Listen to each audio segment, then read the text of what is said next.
Hello guys, greetings from Placement Scheme. Now I'll be covering questions on TCS NQT, specifically the paper which was conducted on October 25th, and then it was a slot 2. Okay, let's start from this. The monthly expenses in a boarding house are partly fixed and partly a multiple of number of boarders. Okay, now it is rupees 78,660 and rupees so much when the number of boarders are 62 and 75 respectively. Now, what is a monthly expense in rupees when the number of boarders is 80? Okay, so let's see what is given. Now, first, before that, let's assume that F be the fixed cost per month. We know that the expenses has two categories. One is fixed and the other one is variable. And the variable cost depends on the number of boarders. Yeah. Therefore, F be the fixed cost per month and B be the variable cost per boarder per month. Yeah. Now given that when the number of boarders are 75, yeah, when it's 75, we know that the monthly expenses are how much rupees? 94,884. I'm writing it here, rupees 94,884. So what can we say? What is this value? We can say that this value is equal to how much? The fixed cost plus, we know that there are 75 boarders, yeah. Therefore, we know that the variable cost per boarder is B. Therefore, for 75 boarders will be 75 into B. So that is what we got. Yeah, this is the first equation. Now when the number of boarders are 62, the monthly expenses are how much? Rupees 78,660. I'm writing it here, rupees 78,660. We know that this comprises what? The fixed cost plus the variable cost, which depends on the number of boarders. So it is 62 into B. Okay, so this is the second equation that we have. Okay, so now if we subtract these two equations, think about it. If we subtract these two, we get the value of B, isn't it? So let's see what we get here. 4 and 6 to 8, 6 to 8, and then it becomes 8, 14. So you get how much? You get 8, 6, 14, yeah, 16,224. And this value is equal to how much? This value is equal to, and here F get cancelled. You get 75 minus 62, that is 13B. Therefore, what is the value of B that we get? Let's divide by 13. What do we get? 13 1 13, 32. 32 is 26, 62. 62 is how much? 13 4 52 and 10 104, 13 8 104. Therefore, the value of B is 1248. That's what we've got. 1248. That's a variable cost per order. Now let's also calculate the fixed cost then. So how do you calculate the fixed cost? You can either substitute in the first equation or the second equation. Let's substitute in the first equation itself. Okay, so what do we know? We know that F plus 75B. So 75 I'm writing it as 300 by 4. Okay, for simplifications, into B. P value we've already got 1248. So this value is given as how much? 94,884. Yeah. Okay, so what happens now? 4 ones, 4 3s 12, 4 2 4 sorry 4 3s 12, 4 ones 4, 4 2s 8. You get 312 into 300, so which is easy to compute now. So how do we calculate? Let's subtract from 94,884 minus this value.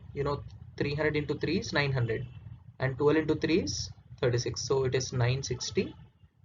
Yeah, 936. Yeah, sorry, it is 936 followed by 2 zeros. Okay, these are just computations. Okay, this you can also use the on-screen calculator. Yeah, so you have a 4, you have an 8, and then what do we have here? 628,314 is 0. Therefore the value of F is 1, 2, 8 and 4. Now we have got the value of B and value of F. Now it's very easy for us to compute the value of, compute the answer, which is what is the monthly expense when the number of boarders is 80. Okay, so how shall we compute? We already know the value, the monthly expenses when the number of boarders are 75. So what is it? It is 94,884. Yeah, 94,884. To that, what gets added? We know the fixed cost is already included. Therefore, the variable cost for 5 more boarders is to be added. We know that the variable cost for one border is how much? It is 1248. Therefore, for 5 borders, it will be how much? 5 into 1248. I hope you got this. till 75 borders it's already covered. Yeah, the monthly expense is already, we already know value. Yeah, after that for the remaining 5 borders we are just calculating the variable cost, which is 5 into 1248. So how much is the value? You get it as 6 2 and 4 6240. Yeah, the value is 6240. Just add these two, you get the answer. 4 8 4 12 8 2 10 11 11. Yeah, so you get 101124, which is option B. If not this, conventionally how do we solve? For 80 borders, how do we solve? We'll take fixed cost plus 80 into the variable cost. You know variable cost is how much? 1248. Yeah, we know the fixed cost, we know the variable cost, just substitute, you get the answer. But solving this takes time, therefore we'll rather go with this way. Yeah, okay, let's move on to the next question. If two numbers are respectively 25% and 40% less than the third number, what is the ratio of these two numbers? Yeah, it's a very easy question, right? So let the third number be 100x so that you know you don't get fractions. Now the number which is 25% less than the third number, which is it? 25% less than 100x. So what is it? It is 75x, because they told that one number is 25 less than the third number. Similarly, the number which is 40% less than the third number, what is it? 40% less than 100x. So it is 100x minus 40x. So what is the value that you get? You get it as 60x. Then right, we have got the two numbers in terms of x. Now what is the required ratio of these two numbers? We are supposed to find the ratio of these two numbers. It's very simple. So what is it? 75x is to 60x. So 0 x cancel, 15 4s, 15 5. So what is the ratio that we've got? It is 5 is to 4, which is option B. A number was divided in succession by 7, 11 and 13 to obtain reminders 4, 6 and 12 respectively. Okay, what would have been the reminder if the number was divided directly by 1001?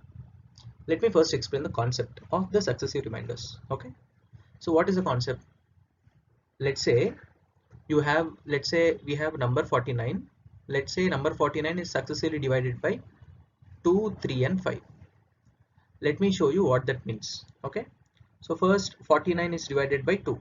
So 49 is divided by 2. So what do we get? 2 ones, 2 24s, 48. You get 1 as remainder. Therefore, when divided by 2, you get the remainder as 1. That is fine. Okay. Then what happens? Now what do we mean by successive division? Now the quotient of this becomes the next dividend. Therefore, now 24 becomes a dividend. Okay. And 3 becomes a quotient. Yeah. So we get 3, 8, 24 and you get a 0 remainder. So you get a 0 remainder. That is fine. Further, this 8, okay, becomes the next dividend. Okay. So again you get 8 and then what happens? You have what? 5, it's divided by 5. 5 ones 5, you get a 3. Therefore, the remainder is 3. This is called the successive division. Okay. So each of the quotients, okay, the quotient becomes the next dividend. Similarly, this quotient becomes the next dividend. So that is called the concept of successive reminders. In this case, when 49 is divided successively by 2, 3 and 5, the respective reminders are 1, 0 and 3. I hope this concept is clear. Now let's apply to this question. We know dividend is equal to divisor into quotient plus remainder. That's a basic concept, yeah. So what can we say? We know that the number is first divided by 7 and the remainder is 4. So what can we say? N is equal to, what is a divisor? It is divided by 7 into quotient, we don't know, q1 plus remainder. What is the remainder that we've got? 4. Yeah, this is fine, right? Now tell me, if it is a successive division, what will be the next dividend? This q1 quotient becomes the next dividend. That's what we have seen, right? Here 24 becomes the next dividend. Therefore here q1 is equal to, now it is divided by 11 and the corresponding remainder is 6. So we get it as 11 into q2 plus 6. Further, this quotient becomes the next dividend. Yeah, here 8 became the next dividend. Similarly, here q2 becomes the next dividend. Q2, now it's divided by 13. The remainder is 12. Yeah, so 13 into q3 plus the remainder is how much? It is 12. This is what we have. Now let's try to write Q1 in terms of Q3 itself. Okay, that is, let me substitute the value of Q2 from here. Q2 value is so much. Yeah, let me substitute the value of Q2 in Q1. So what do we get? Q1 is equal to 11 into Q2 value is 13 Q3 plus 12 plus 6. So effectively, what is the value that we get? 11 into 13, we get 143 into Q3 plus 11 12 is 120 plus 12, 132 plus 6 is 138. Okay, so we have got the value of Q1. This is the value of Q1. Now let's substitute this Q1 in this equation. Okay, so let's see what we get. 7 times we get 143 into Q3 plus 138 plus 4. I've just substituted the value of Q1 in this equation. So what is it? 7 into 143 gives you 1001. So we get 1001 into Q3. Okay, let me draw a line here. Okay, plus 7 into 138. What is 138 into 7? So let me calculate it somewhere. 138 into 7. 7 8 56. 7 3 is 21 plus 5 is 26. 717. It is 966. Okay, so the value is 966. So 966 plus 4. So this is the value of n that we get in terms of Q3. Is it clear? Now just think about it. What happens when when this number is divided by 1001? We know n is how much? N is 1001 into Q3 plus the value is how much? 96 plus 966 plus 4 is 970. Now when this is divided by 1001, this value gets exactly cancelled. So there is no remainder. It is 0 plus you get a remainder of 970. Therefore, why is it? Because 970 is not divisible by 1001. Yeah, and it is lesser than 1001. Therefore, what is the remainder that we get? It is 970. That is what is asked in the question. Okay, what would have been the remainder if the number was divided directly by 1001? See, number is now directly divided by 1001 and then you get the remainder as 970. Yeah, we know that it's a lengthy method. Yeah, we'll have to compute so many. Rather, we have a shortcut. Okay, what is the shortcut? See, when the number is divided by 7, okay, let me take a different, yeah, okay, when the number is divided by 7, what is the remainder? We've got the remainder as 4. When the number is divided by 11, what is the remainder? You get the remainder as 6. When the number is divided by 13, the remainder is 12. Now what do we do? Just eliminate this 13 and then go from here. Okay, see, whenever you'll have to multiply this way into, and then if you're going horizontally, just add. Again you'll have to multiply, again add. Is that clear? So what is the first step? 12 into 11. So 12 into 11 is how much it is?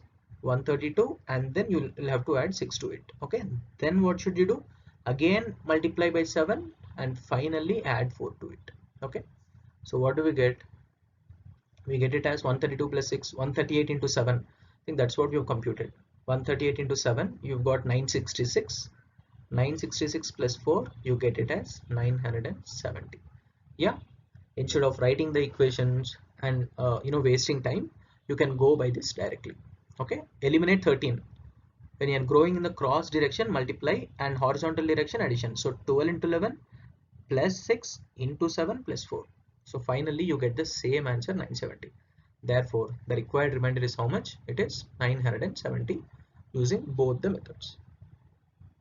I hope this question is clear for everyone. Okay, in an election between two candidates A and B, all the eligible candidates had voted, but 4% of the votes were not valid. A, the winner, got support from 52% of the voters and defeated B by 600 votes. We are supposed to find the total number of votes. Okay, now what is the percentage of votes polled in favor of A? It's clearly given. It is 52%. Yeah, it is 52% of the total votes. Okay, then what is the percentage of the invalid votes? It is given that 4% of the votes were invalid. So 4% of the total votes. Fine. Now this implies, what is the percentage of votes polled in favor of B? We know 52 out of total 100% votes, out of 100% of the total votes, okay, what all is subtracted? Now 52% is voters have voted for A, whereas 4% was invalid. Therefore, the number of votes polled in favor of B will be 100% minus 56%. Yeah, 100% minus 56%. 52 plus 14. So what do we get? We get the value as 44% of total votes. And also it's given that A defeated B by 600 votes. Okay, A defeated B by 600 votes. We know these are the number of votes polled in favor of A, and these are the number of votes polled in favor of B. Therefore, we can say that 600 is equal to 52% minus 44%. You get it as 8%. So is equal to 8% of the total votes. What does it imply? We know that total votes is equal to how much then? Total votes is equal to 600 into 100 by 8. Yeah, 100 by 8. So 8 ones 8, 7 56, 40, 8 5 is 40. So what do we get? We get the answer as 7,500. I hope this is clear for everyone. A got 52%, 4% were invalid. So therefore B is supposed to get 44%. So the difference is 8%, which is given as 600. It's just an equation. You get the total number of votes as 7,500. Okay. 72 men are engaged for a task with a timeline given beforehand. It is found that so much of time, so much of task is accomplished. How many additional men are to be engaged so that the timeline can be met? Okay, let me explain the concept first. Okay, what is the concept? We know that the product of the number of men or the number of people working, okay, into the time duration divided by the work done is always constant. Okay, this applies for all time and work questions. Therefore, we can say that m1 into d1 by w1 is equal to m2 into d2 by w2 is equal to m3 d3 by w3, so on, because this ratio is always constant. Fine, let's apply to this question. Okay, now see what happens initially. There were 72 men who were engaged in a task. Therefore, the number of men initially was 72. And then there was some timeline. It was found that 38 6 by 13% time was consumed. Okay, so let's compute what that value is here. Okay, 38 6 by 13%. So what is 13 into 38? Okay, 13 into 38 is 13 3 is 39, 390 plus 104, 494 plus 6. So we get it as 500 by 13%. Okay, so percent I'm writing by 100. Okay, so 500 by 13% of total time. So what do we get? We get 5/13 of the time. I hope this is clear. I first converted this into normal fraction. Okay, and then percent I'm writing by 100. So the total time taken till now is 5/13 of the total time. 5/13 of t. Yeah, fine. Now so much time is taken. Okay, and then how much percent task is accomplished? Only 36% task is accomplished. Okay, fine. So let's see. What is the case 2? In case 2, now we know that they realize that the task doesn't get accomplished with so many men, so more men were added.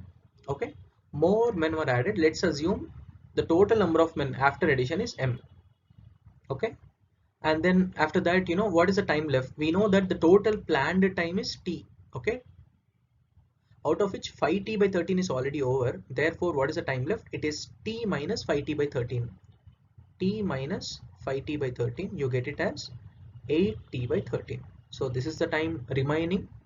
And then how much more work to be completed? Out of 100%, 36% is done. Therefore, the remaining work is 100% minus 36%, which is 64%. Okay, fine. So now we have got the two cases. So let's use this relation to find the values. Yeah, so let me substitute here. So 72 into duration. What is the duration? Initially 5t by 13, right? 5t by 13 divided by how much work is over? 36% is equal to, now how many men are there? mn after addition into how much time is remaining? 8t by 13 divided by how much work is remaining? 64%. Let's simplify this. Percent get cancelled. Now what else? 13t t by 13 get cancelled, 36 ones, 36 twos, 72. What else? 8 ones, 8 64. Therefore, what is the value of m that you get? M is equal to, everything got cancelled, you only have 2 into 5 10 here and 8. So 80 men are required. Therefore, to complete the work in the given timeline, 80 men are required. We know that we already have 72 men. Therefore, how many additional men are required? 80 minus 72, that is 8 more men, which is option B.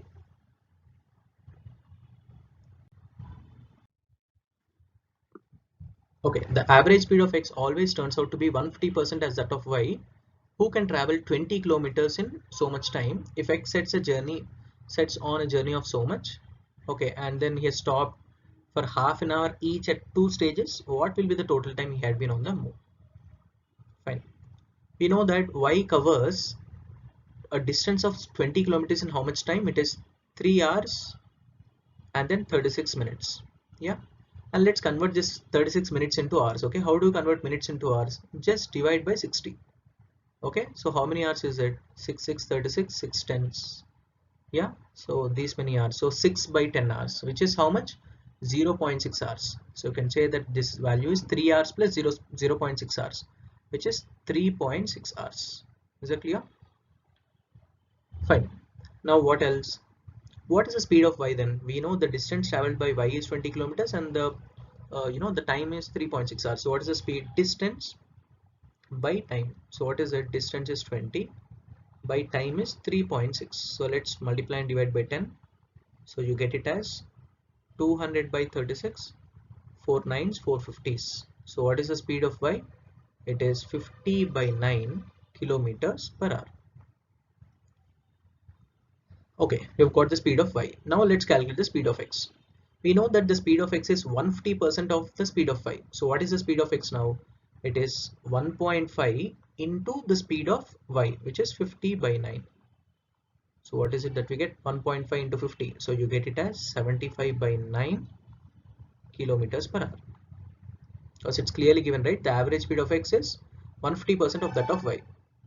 Now, what is the distance to be covered by x? We know that x sets on a journey of 150 kilometers. So the distance to be covered is 150 kilometers. Okay. So therefore, what is the time taken by x to cover the distance? We know the distance and then we know the speed. Therefore, what is time? Distance by speed. So distance is 150 divided by speed is 75 by 9. So by 9 goes to the numerator. Yeah. 75 1, 75 2. So how many hours is it? It is 18 hours. Therefore, without any stoppages, okay, if x were to travel, it will take 18 hours to reach the destination. But we know that there is, it stops for half an hour each at 2 stages. Therefore, time taken by x to cover the distance including stoppages is how much? 18 hours. If not that, we will also have to consider the half an hour, 2 stops of half an hour. So which is 18 hours plus 1 hour. Yeah, 18 hours plus 1 hour. So the answer will be 19 hours including stoppages, 18 hours excluding stoppages. Yeah, it's a very easy question here. Okay, the radius of a solid sphere and solid right circular cone are equal and the height of the cone is equal to the diameter of its base. They are melted, okay, and then and recast into a solid hemisphere. Okay, see what is given is the circular cone and the sphere. Okay, these two are melted and then they are recast into a solid hemisphere. Now we are supposed to find the ratio of the hemisphere to that of the circle. Okay, let me explain the formula first. Okay, so what are the different formulae that we have? What is the volume of a sphere? Volume of a sphere is 4 by 3 into pi r cube. What is the volume of a right circular cone? It is 1 by 3 into pi r square h. And what is the volume of a hemisphere? It is 2 by 3 into pi r cube. Yeah, you need to know this formula to solve this question. Now the radius of a solid sphere, let's assume it is r. Okay, and a solid right circular cone are equal. Okay, the radius of the right circular cone is also r. Okay, and the okay, now what else? Now what is the volume of sphere? We know that only r is required. So what is volume of sphere? We have already seen it is 4 by 3 into pi into r cube. Okay, Now let's look into the radius of the right circular cone. We know the radius of solid sphere is equal to radius of right circular cone, so which is r. Okay, and the height of the cone is equal to the diameter of the base. So what is the diameter of the base? It is twice r. Yeah, so height is equal to 2r. Now we know what is the volume of, I'm sorry, it is supposed to be cone, right? Volume of the cone. What is the volume of the cone? It is 1 by 3 pi r square h. So 1 by 3 into pi into r square into h is how much? It is 2r. So what do we get here? We get it as 2 by 3 into pi into r cube. That is the volume of cone. Now this is all fine. So what is told? They are melted and the combined matter is recast into a solid hemisphere. That is, sphere and cone are melted to form a solid hemisphere. So what can we imply? We can imply that the combined volumes of the sphere and cone is equal to the volume of the hemisphere. Yeah, fine. So what can we say from that? So combined volume of sphere and cone. What is combined volume of sphere and cone? Now volume of sphere is so much, volume of cone is so much. So let's add these two. 4 by 3 pi r cube plus 2 by 3 pi r cube. So 4 by 3 plus 2 by 3, you get 6 by 3, which is 2. So the combined volume is 2 pi r cube, which is equal to volume of hemisphere. We know that it is 2 by 3 pi r cube. So 2 by 3 into pi into r. Let's say the volume of hemisphere is RH. Okay, RH cube. So what happens now? 2 pi is gone. So we get how much? We get 3 into r cube is equal to RH cube. Therefore we get the radius of the hemisphere is equal to cube root of 3 into r. Yeah, cube root of 3 into r. This is the radius of the hemisphere. Now we are supposed to find the ratio of the radius to that of the circle. That is, we are supposed to find RH by r. We know RH is cube root of 3 into r. Therefore, what is RHS by r? We get the value as cube root of 3. Okay, that is what we are supposed to find. Okay, cube root of 3. So which is option B. I hope this question is clear for everyone. Okay. A sum invested in a scheme where the interest gets compounded quarterly grows to rupees so much and so much in 15 months and 21 months respectively. What is the interest per annum? Let's first know the concept. Okay. We know that if the rate of interest is r% per annum and then the time is t years, okay, so when the interest is compounded quarterly, let's see what happens. Okay, effective rate of interest will be r by 4. Okay, since it's quarterly, the effective rate of interest will be r by 4, and then the effective time period will be how much? It will be multiplied by 4 into t, because in a year we have 4 quarters. Therefore the effective time will be 4 into t quarters. Okay, and now so what is the formula that we get? Amount is equal to, we know p into 1 plus r. R is r by 4 whole power time. Time will be 4 into t. Okay, this is the formula that we use when the interest is compounded quarterly. Please remember this. Let's see case 1. In case 1, what are they saying? They're saying that a sum invested in a scheme where the interest get so much, and then the time is how much? It is 15 months, or let me take 21 months first. Okay, time is 21 months. So in 21 months comprise how many quarters? You know that a quarter is how much? A quarter is 3 months. A quarter is 3 months, right? So therefore 21 months though, like how many quarters? We have 7 quarters in all. So the time period is 7. And then what is the rate of interest? Rate of interest we are not sure. That is what we are supposed to find. Let's assume, yeah, if r is the rate of interest per annum, r is the rate of interest per annum. So what will be the rate of interest in this case? Since it's compounded quarterly, the rate of interest will be r by 4%. Yeah. Now we know amount. Amount we have already given, which is how much it is? 157,304. Yeah. So 157,304, which is equal to how much is it? P into, we are not sure of the p value. P into 1 plus r%. R is r by 4, right? R by 4% whole power. How much is it? 7. Yeah, because we have 7 quarters. Okay, so this is the first equation that we have. Then in case 2, let's see what happens. Again, what is time in case 2? In case 2 it is 15 months. Yeah, 15 months. We know that 3 months constitute a quarter, therefore this is equivalent to what? This is equivalent to 5 quarters. So the time is 5. Rate of interest, again it is R by 4 because it is compounded quarterly. Okay. Now we know amount is how much if it is invested for 15 months. It is 1,40,000. So I'm writing that here. 1,40,000 is equal to P into 1 plus R by 4 whole power 5. So we have got two equations here, the first and the second. Now let's divide 1 by 2. So what do we get here? We get 157,304 divided by 1,40,000. This value is equal to PP get cancelled, 1 plus R by 4 whole power 7, 1 plus R by 4 whole power 5. Effectively will be remained of what? Only 1 plus R by 4 whole power 2. Yeah, because 7 minus 5. 7 minus 5 is 2. Yeah. So let's simplify things here. 7 2 is 14, 0, you get so much. And 7 2 is 14. You can use a calculator here, okay? 7 2 is 14 and 17. 7 2 is 14, 33. 7 4 is 28, 20. Okay, let me do it again. I'm sorry. So 7 2 is 14. Okay, 17. 7 2 is 14, 33. 7 4 is 28. So we get 50. 7 7 is 49, 14. 7 2 is 14. Further, let's divide by 2. Okay, so 2 10,000s and then 2 1s, 2 1s, 2 2s, 236. Okay, so we got 1 plus R by 4% here whole square is equal to so much. We know that 106 square is 11236 and then 100 square is so much. So what do we get directly? We get 1 plus R by 4 is equal to square root of this value. We know square root of this value, square root of 11236 is 106. Okay, and then square root of 10,000 is 100. So this is what we get. Okay, so let me write it here. 1 plus R by 4 is equal to 1.06.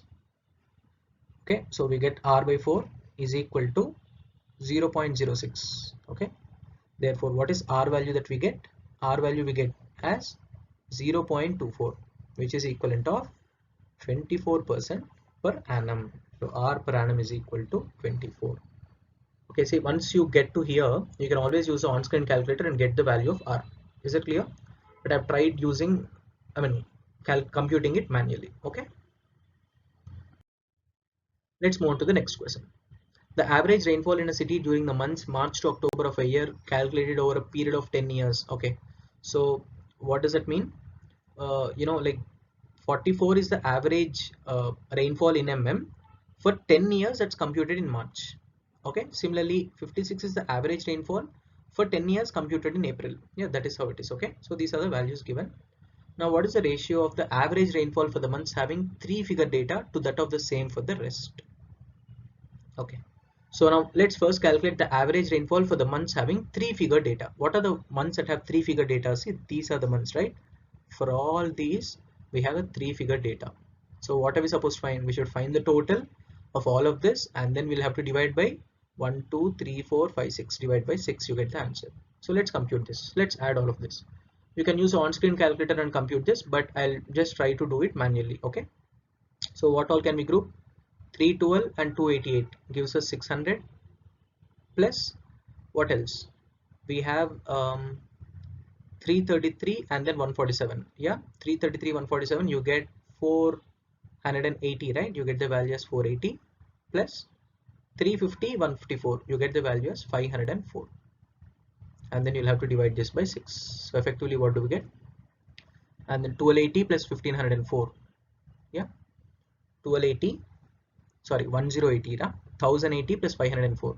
So you get 1584 divided by 6. So what is the value? 6 2 is 12, 38, 6 6 36, 24, 6 4 24. So what is it that we've got? The average rainfall, it is 264 mm for these 6 months which have 3-digit figures. Now what is the average rainfall for the other months? It's very easy. These are the only 2 months which don't have 3-digit figures. So what is it? The sum of these 2 by 2.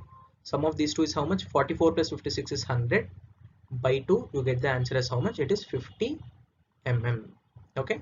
Now we are supposed to find the ratio of this is to ratio of this, which is 264 is to 50. So you get the value as how much? 132 is to 24. Yeah, that is the required ratio, which is option C. Okay. A person gains rupees 357 on selling a tablet at, okay, it is table, I guess. Yeah, everywhere it's supposed to be table. Yeah, table everywhere. Okay, table, and then here also it is table, whatever. Yeah, tablet or table, it doesn't make a difference in terms of calculations, right? Gain so much at 13% gain and a chair at 6% gain, and if he sells the table at 15% gain and the chair at 8% loss, he gains so much. What is the actual cost of the chair? So first, for that, let me assume the total, the 100t and 100c be the cost price of table and chair respectively. Okay, 100t is the cost price of table and 100c is the cost price of chair. I'm doing it only to simplify things, that's it. Okay, now case 1, what is it?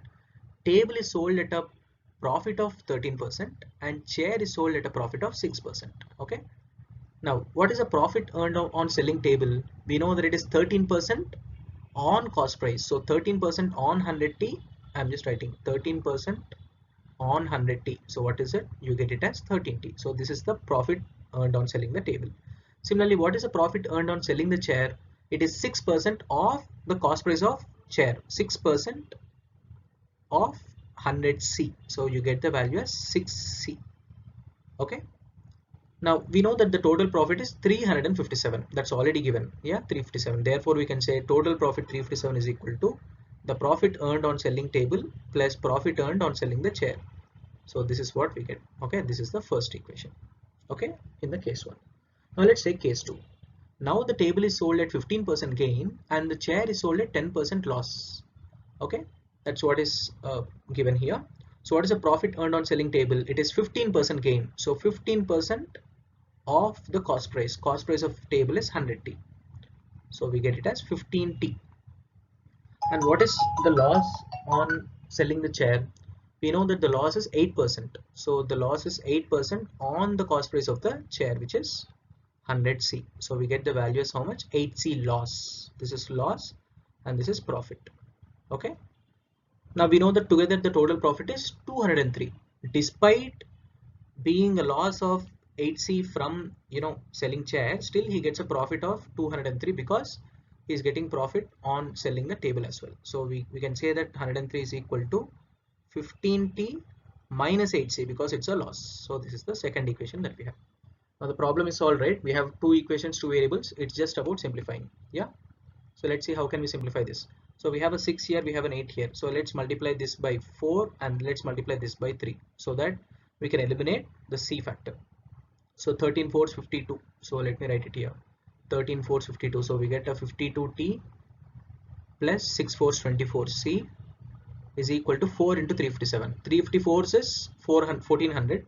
So you get 1428. Okay, 357 into 4 is 1428. Now similarly we'll have to multiply second equation by 3. So 15 3, so we get a 45t minus 3 into 8, you get a 24c. The value is equal to 203 into 3, which is 609. Let's simplify this too. So what do we get? 52 minus 45, 70.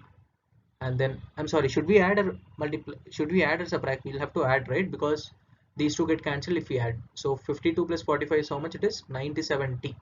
And these two get cancelled if we add, is equal to 1428 plus 609. So what do we get? 14 plus 6, you get 2037. Therefore what is the value of t that we get? T is equal to, if you simplify, you get the value of t as 21.